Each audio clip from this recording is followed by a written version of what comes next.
going to experience the generosity of knowledge today. If you have a great idea and want to know the next step towards angel investment, or you'd love to become an angel investor, you want to have your pen and paper ready, but you don't have to. So sit back and enjoy yourself, and then head over to theparentalist.com afterwards for all the juicy details. Let's go. Our superb man is an angel investor. Born in California, now lives in Wellington, New Zealand's capital. He is a self-professed as a professional geek. He is a startup guru as recognised by Unlimited magazine. He knows 5 languages, including Yiddish, and he also can sing in Yiddish. He is well known in the Jewish community and also has been well known in promoting the unity between Judaism and Islam. It is my great pleasure today to welcome Dave Moskovitz. Welcome. Hi, Sarah. Hey, thanks very much for inviting me today. So, Dave, what is your greatest joy as a parent? As a parent, well, you just spoke about Yiddish, and there's a special word in Yiddish, and the word is nachas. And what that word means is in celebrating the achievements of others and taking special joy in the achievements of others. And as a parent, watching your children grow and achieve and do things, make the right decisions out of their own independent sense of what's right and what's wrong. For me, that's what I get the most joy from being a parent. So I have 3 kids. The eldest is 21. The middle one is 18, and the youngest is 10. The 21-year-old is currently living in Los Angeles, and the reports from all of my relatives over there is that he is, again, another Yiddish word, a real mensch. He's a real good human. He's outgoing. He helps around the house. He's always there to cheer someone up when they're feeling down. He actively contributes to what's going on around him. And, see, look, I only had 20-odd years of influence in his life, and now he's out on his own. And all the reports are that he's a really lovely guy. And so I feel like he's an achievement from that. And the other 2 are on the track, too. So, so it's really good. Oh, that's great. And I'm sure you have so many good memories with them. But we also have some warm memories from our childhood. Do you have a good, warm childhood memory that you'd like to share today? So one of my most formative memories, and one which I didn't really understand at the time, but later turned out to be really influential in my professional development, was my early memories of working for my dad. So my dad had his own business, and he was manufacturing broadcast test equipment for television stations. He was a really early pioneer on the TV scene and invented a number of things that he had patents for.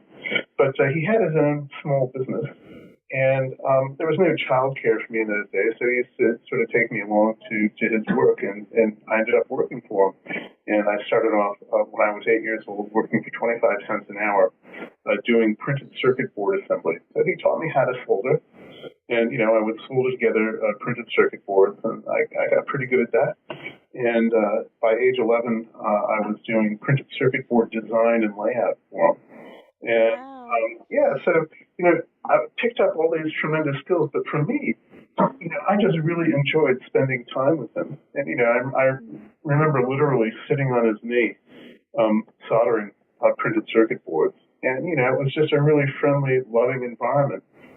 For me, anyway, to be creative, to learn how to put stuff together, to be curious about why things work and how things work. It was a little bit of an introduction to the world of business, but much more to the world of technology. And those times spent with my dad are just very, very special to me and very important to me in my formative years. That certainly has set you up for your life, and that's really awesome. Thank you for sharing. We often have quotes that motivate and inspire us. Do you have a quote that you really hold on to at the moment? Oh gosh, there are so many. One of them is, I believe it was Henry Ford who said that sorry, I'm not sounding very articulate here. Success is 1% innovation and 99% perspiration. Agreed. So, was that him or Thomas Edison? Can't remember who said that. But there's a Chinese proverb that's been very special to me recently, and that is, the best time to plant a tree is 20 years ago. The second best time to plant a tree is today. So, that's pretty important. So do you have a moment in your life where this quote has really helped you with your work? Well, both of those quotes sort of come back at me every day. I mean, there's stuff that you wish that you did a long time ago, but you still have the opportunity to do that. And often, there's stuff that you could, it would have been great if you'd done it a long time ago, but you may as well do it now because whatever it is that you're doing will bear fruit in the future. But the 99% perspiration, 1% inspiration is something I remind startups around me that you really have to keep in mind that ideas are cheap.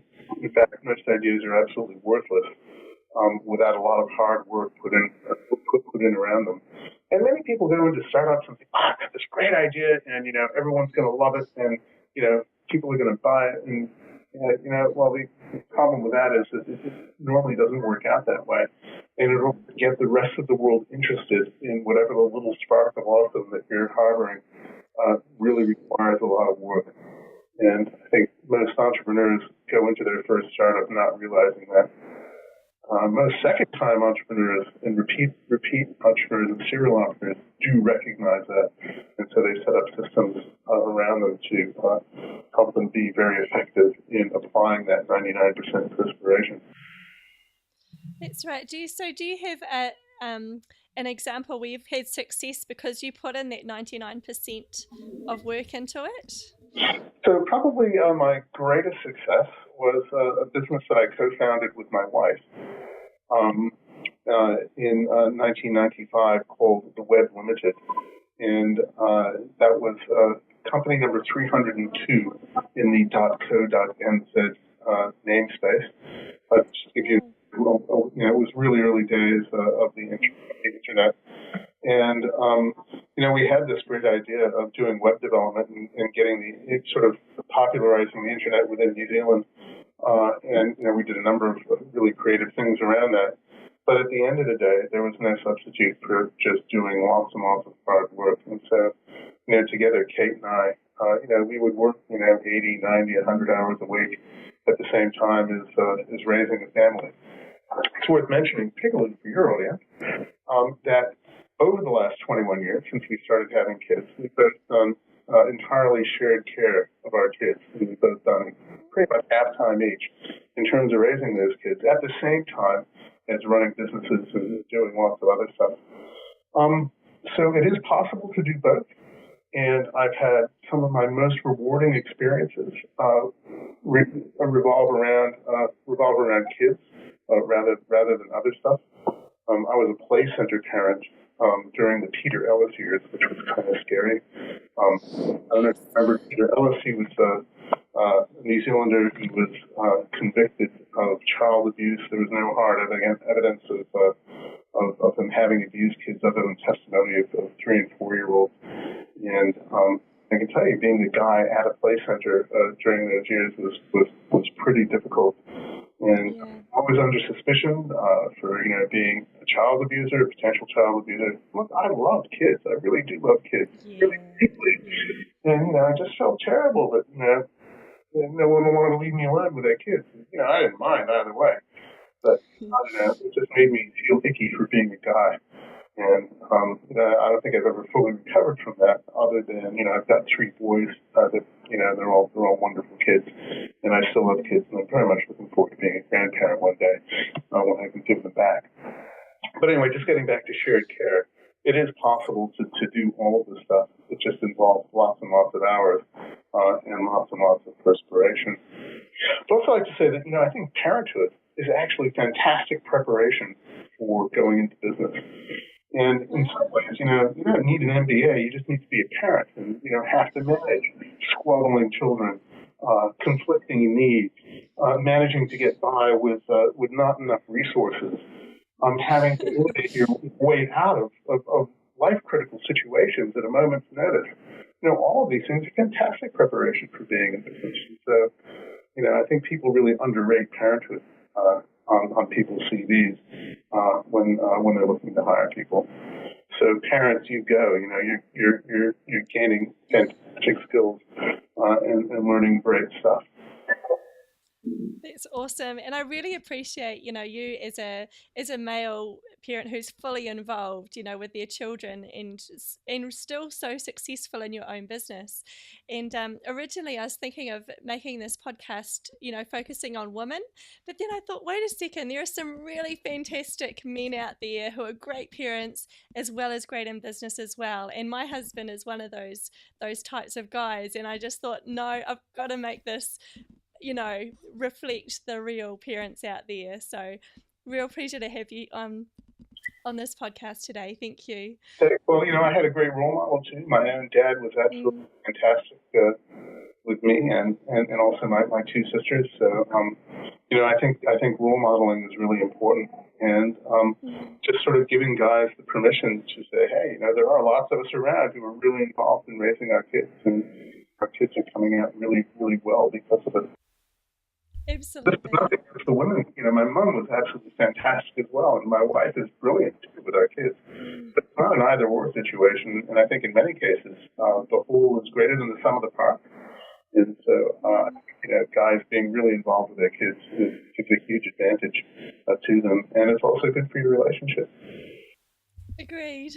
So long as you have good lines of demarcation, and everybody knows what they're supposed to be doing when. Uh-oh. That's great. So this next question is to help our mums and dads who perhaps already have a great idea, but what do they really need to do? You're the expert as an angel investor, so what do they need to do to present this great idea to an angel investor? Right. Okay. Well, I've done a blog post about this on my blog, which you can see at dave.moskovitz.co.nz, and if you put that in the notes to your podcast. Yeah, we can definitely do that, yes. Find the blog entry and put in a link. So, there are a number of things that you need to do, and a number of things that are attractive to angel investors. I guess, when angel investors invest, the key thing that they're investing in is the team. So if you have a great idea and you're doing it on your own, you're probably not investable. So you need to find some other people to get involved with you and help make your idea fantastic. So the first thing that investors are going to say is, well, how inspirational is this entrepreneur? Can they attract other people around them to help them out and to be part of what they're doing? If you can't, then, how are you ever going to be able to sell whatever it is that you're trying to do? So having a really great team is, by an order of magnitude more important than any other aspect of being investable. Right. You need to have, ideally, something that's easy for people to understand, so that, it's not incredibly complicated and doesn't require 20 minutes of explanation to understand what you're doing. So when you explain whatever it is that you're trying to do, you need to be able to do that in a way that the person you're explaining it to gets it within about 10 seconds. If they don't get it in 10 seconds, then, you're kind of lost, either because you can't explain it very well, which is bad, or because the thing is too complicated to really be able to make it. From a New Zealand point of view, your idea has to be globally scalable. Most investors aren't really interested in things that are only going to work in Palmerston North or New Zealand, which is the world's Palmerston North in a way. A market of 70,000 or even 4.4 million isn't of any interest to investors. You got to be going after the big enchilada, which means North America, Europe, China, any one of those much larger markets.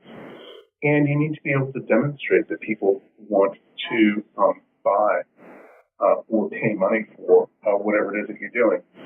And unfortunately, in our world that we operate in today, buying stuff is the measure of value. And so if people aren't willing to part with money for what you're doing, then it probably doesn't have enough value to provide a return for the investors that you're trying to get to invest.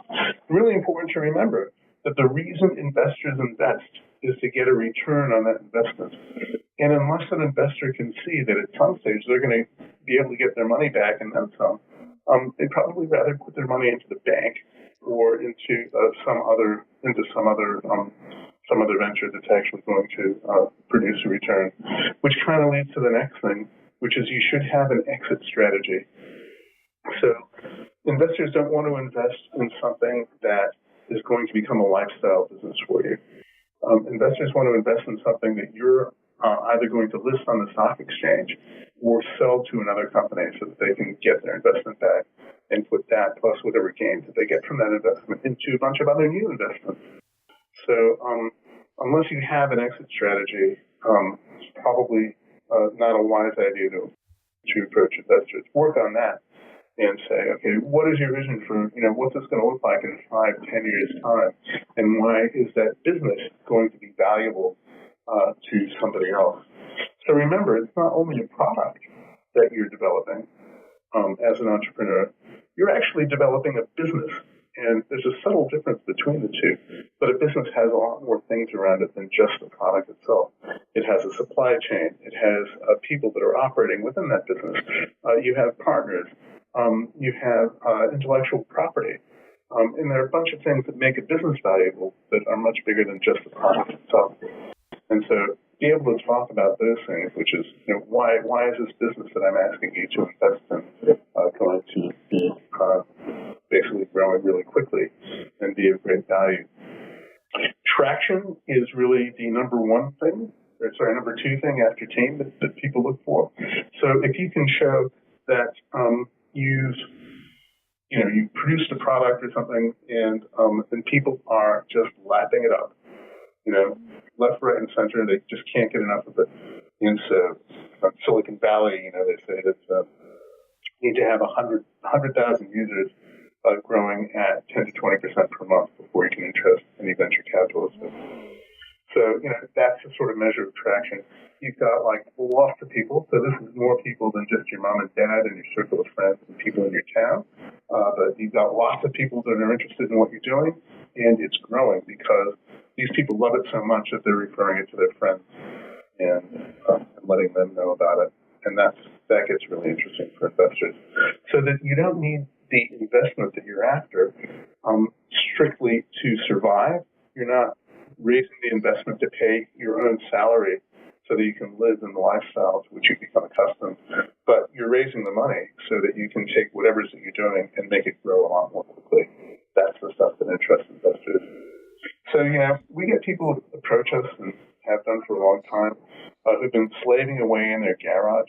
Typically, a guy who's been slaving away in his garage for the last 3 years, and his wife has said to him, look, I'm sick of living on beans, and our kids need new shoes. Go out and get some investment so that we can give you a better salary.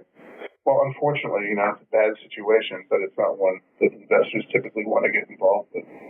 Much better situation is, someone's been come up with a fantastic idea. They built a website around it. It's already got 1,000 people who've signed up for the service that they haven't even developed yet, and they need some money to hire a couple of developers to backfill the functionality and so on. That's the kind of thing that's a lot more interesting. Being able to demonstrate that people actually want to use what you've got. So that's fantastic. That's fantastic and sound advice that you've shared today. Thank you so much.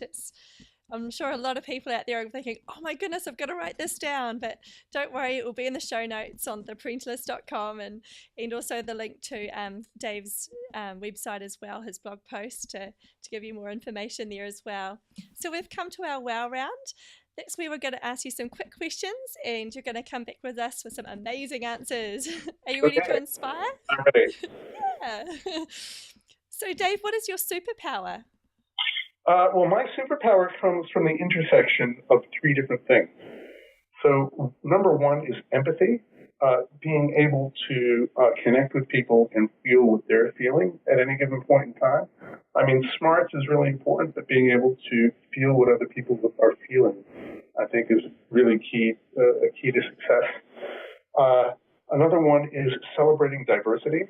So respecting that people are different everywhere and people have different approaches to things, and seeing that that's where innovation really happens, is at the edge of that. I mean, if we all did the same thing all the time, then that would be pretty boring and no one would ever make any progress. But it's because people have different points of view and different ways of approaching things that we can make progress. And the third one is connecting people and resources. So knowing lots of people, being friends with lots of people, knowing about what's going on around you and being aware are really powerful, because then you can just sort of step back, say, hey, do you know X is doing something similar? You guys should get together and talk. And then watching what happens when you sort of connect all of these people is really amazing. So it's the intersection of those three things, really. I mean, each one of those things is okay on its own, but the superpower is really being able to operate in the intersection between empathy, celebrating diversity, and connecting people and resources. I love it. So, when did you first visualize yourself as an angel investor? Sorry, say that again? Oh, sorry. When did you first visualize yourself as an angel investor? So I told you about the business that my wife and I co-founded, the Web Limited. We sold that to KPMG in 2002. And up until then, I was just doing stuff because I loved it. And then all of a sudden, someone bought our business, and we actually had quite a lot of money that we could do stuff. So so what we did was we put aside a third for our family and kids. We set up a charitable trust with a third of the money. So we, and you can see that, what we're doing with that at thinktank.org.nz. So you can put a link to that in the notes as well. And then a third we set aside for investing in other startups and helping other startups get off the ground to help both our local economy in Wellington as well as the New Zealand economy, and to help push the boundaries on high-risk stuff that's really exciting and going on around us. So it was really sort of after that I sort of, after having a go at doing a couple of startups on my own after the Web Limited, I thought, wow, it's much more fun to play in a group. And so that's when I started visualizing angel investment as a valid thing to do. That's great. You've mentioned empathy, but what are 3 characteristics that you believe have made you a success? Right. Well, I think curiosity is probably at the top of the list, in that most of my success comes from internet-related stuff. And I first discovered the internet when I was working on a PhD in New Zealand Sign Language at Victoria University in the early 1990s. And life takes a bunch of really strange turns, and you need to recognize opportunity when it's knocking on your door. It's not that it doesn't knock twice, but you need to be curious about things and investigate things, and just let your natural passion sort of come out in the stuff that you're curious about. So curiosity is at the top of the list. Perseverance, I think, is really important. You need to know that life is going to throw all sorts of really strange curveballs at you along the way. But just stick to your guns, and if you know something is right and have a vision for something, then follow that through and keep going. Sometimes you have to know when to quit, but sort of being persistent really helps a lot. And the third one is generosity. So that by paying it forward to all the people around you, and being generous, people will be generous to you. And I mean, true generosity is done without any expectation that people are going to return things your way. But you make your own luck, and part of making your own luck is being a good citizen and being seen by the community to be a responsible and well-intentioned person. And if you're not generous, then no one's going to think that you're well-intentioned. So I've got this sort of inner thing. I'm naturally generous. I like to help out people, and I told you, your first question was, what's the most important thing about your kids? And I said, watching them achieve. I feel that way about the whole ecosystem around me, and that, even when one of our competitors, does something really fantastic, I go, yay, Awesome. fantastic. Yeah, they've done pretty well. They've worked hard and they've done well. That feels great. How inspirational for the rest of us. So to celebrate in everybody's achievements and, being generous, not only with your resources, but, having a generosity of spirit is also key. I love your attitude. It's fantastic. So what would you like to be remembered for? Ooh. Gosh, that's a hard one. Yeah. I just want to be remembered as, I guess, particularly by my kids. I want to be remembered for being there for them when they needed me. And I guess that kind of extends to everybody else as well. For caring about people both individually and collectively as the various communities that we operate in. That's awesome. So what charity are you passionate about? Well, I'm more passionate about a strategy that Kate, my wife, and I have developed than any particular charity. So Kate, I should mention, is the chair of Philanthropy New Zealand and also the executive director of the Todd Foundation, which is one of New Zealand's biggest charitable organizations. So I try not to pick favorites with charities, but we do have a really good strategy, and that is a multi-tiered strategy. So we try to do stuff locally within our own really local community. We try to do stuff in our own community within New Zealand, and also do stuff internationally as well. So we have this sort of three-tiered sort of system where we try to pay attention to the international, national, and really local. So yeah. So again, you can look at the stuff we've been doing on the Think Tank Charitable Trust, and see what some of the charities we've been donating to over the last few years have been. But generally, we like the really high risk stuff. People who are innovating and trying stuff. And this is no. Yeah, I don't want to. What's the word? I don't want to denigrate, established charities, but people like the Heart Foundation, and the Cancer Foundation, but, they're very high-profile charities. They kind of run like businesses. They're real money-raising machines. They're going to get by fine without us. But it's the really the much smaller high-risk charities like your local food bank, like people involved in prison reform, people trying to change the world in either a small or big way, who may or may not be able to gather the resources they need to do so. Those are the sorts of charities that really excite me. That's fantastic. So what internet resource do you love right now? Sorry? What internet resource like Google or Skype do you just love right now?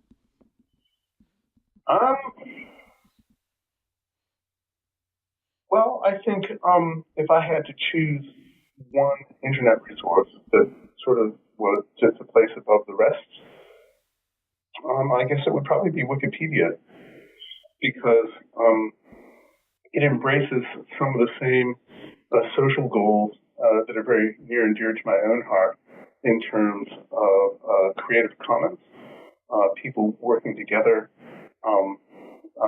generally for free out of the kindness of their own heart to better the world, but also sharing the fruits of their work very generously through a license which enables anybody to use that material anywhere.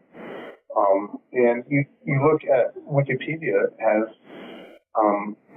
sort of being the global repository of knowledge in the world, and it's vastly surpassed every other sort of single body of knowledge that there's ever been. So yeah, I would have to say that Wikipedia would be at the top. Whenever I want to know anything, you do an internet search, often, the first thing that comes up is Wikipedia. And it's not just there. It's not like it just happened. It's not like it happened because, someone had a lot of money to throw at it and they were making lots of money. It came about because a lot of individuals are very passionate about people knowing the truth about things. And that went through a rigorous editing process, which was refined by the crowd. So it's the sum result of the hard work of a lot of people who are doing it just so they can better the world. And the results also. That's awesome. So is there a book that you'd like to recommend to our mums and dads? A book to recommend to mums and dads. We're also in business as well, so it could be a business book if you like. Well, okay, so there are two. One is Eric Ries's The Lean Startup. That's yes. RIES. And, the Lean Startup methodology is basically the scientific method applied to business. So that, up until a few years ago, business was a real sort of inductive process, something that relied on your knowledge of the world and your gut in order to be able to succeed. Well, Eric Ries sort of took the scientific method and applied it to doing a startup. So that the whole idea is that you construct experiments to test your basic assumptions about your business. You go out and perform those experiments.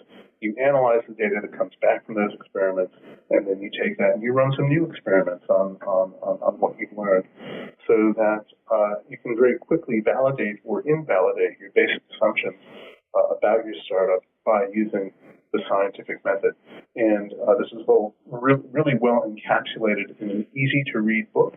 You don't need any, you don't need to be an MBA or any technical experience in order to understand and apply the stuff that Eric Ries puts into his book, The Lean Startup. The other one is my business partner, Stefan Korn, wrote a book with a couple of other guys called Call Me Dad. And it's a great book about the experience of dads of young kids in raising their kids. And there are lots of personal stories in there as well as useful tips. And while it's kind of a shameless plug, it's an excellent book, and I recommend you read it. Look at that. That's great. Thank you for sharing. So, what are you excited about at the moment? Oh, gosh, I'm excited about so many different things. So I'm one of the national organizers of Startup Weekends in New Zealand. And so Startup Weekends are a 54-hour entrepreneurial marathon that we run up and down the country and all around the world. You can find out more at startupweekends.org about what's going on in your neighborhood. But we've run 11 of them now in New Zealand. And what we do is people come on a Friday night and they pitch ideas at each other. They form teams around the best ideas that are pitched and spend the rest of the weekend putting together running businesses. And by Sunday evening at 5 p.m., they present to a panel of judges, and there's a winner who gets a bunch of prizes. But at each startup weekend, there are several businesses that have gone from absolutely nothing, not even an idea, to an idea and a running business which has paying customers all over the course of a weekend. And it is a fantastic crash course in how to start a business. I've had professors of business studies from universities saying, we should just chuck out MBAs. You can do everything you need to know by coming along to a startup weekend. So we have a number of these on in New Zealand, and there are, at any given weekend, there are 15 or 20 of them running all over the world. And I mean literally all over the world. Those are really great. And I organize them and mentor people at them. And we very heavily use the Lean Startup methodology as well. So, have a look into that if you're interested in starting a business. May not, start and run a business at a startup weekend that you want to continue on with, but the skills that you pick up there are absolutely fantastic. and it's really cheap. It's $99, which basically covers your food over the weekend. And all the other people there are volunteers like myself. So, we're giving our time for free to help other people get going in the businesses. So I'm really passionate about that. Another thing is Lightning Lab, which is an accelerator program going to be running in Wellington in March of 2014. We ran our first Lightning Lab this year in 2013. We took 9 companies from idea through to investment in a 12-week program. And 4 of those companies between them raised over $2.2 million. And they're going to and there's some really, these are New Zealand's next, major startups that we're working with. My trust invested in four of these companies, and I'm on the board of 2 of them. And so, I'm really, really excited about them. And the entrepreneurs behind them are all really wonderful people with great ideas and great teams. And they're all really brilliant. They're doing the hard yards too that will make them successful. Oh, they both sound really inspiring, and I hope people have a look at the startup and Lightning Lab on the website. It will be really great. Sounds really great. So this last question is really to inspire our mums and dads who are perhaps already successful in business, and they've got some money behind them, and they'd like to actually become angel investors. What are 3 tangible steps that would help them to become an angel investor? Right. Okay. So assuming you do have some resources, in order to be an angel investor, you need to be an eligible person under the Securities Act in New Zealand, and other countries have similar sorts of rules, which you can look up in your own jurisdiction. But the first thing I would do is find a local angel club. Most cities have them, and these are groups of investors who get together and look at the local entrepreneurs and companies in their own area. In New Zealand, in Wellington, we have Angel HQ. In Auckland, there's Ice Angels. There's a new one called Flying Kiwis, which is just started. But there are angel clubs all over the world. So find a local angel club, and that will help you learn about what's going on in the local angel scene in your area. And it's a lot of fun to work with other people. So it's a really good thing to do. I guess another thing you can do is meet local entrepreneurs who are looking to raise investment. And probably the best way to do that is to look for the local tech meetups in your area. So most cities of any size, 100,000 or bigger, do have some tech meetups. They might be web developers. They might get more specific, like there might be Rails meetups or Python meetups. Angular.js meetups. Depending on how big the area you're in, they get more and more specific. So go around to these meetups and see what's going on in your local tech scene if you're not already involved in that. Another thing you can do is come along to the startup weekend, either as a participant is probably the best thing to do.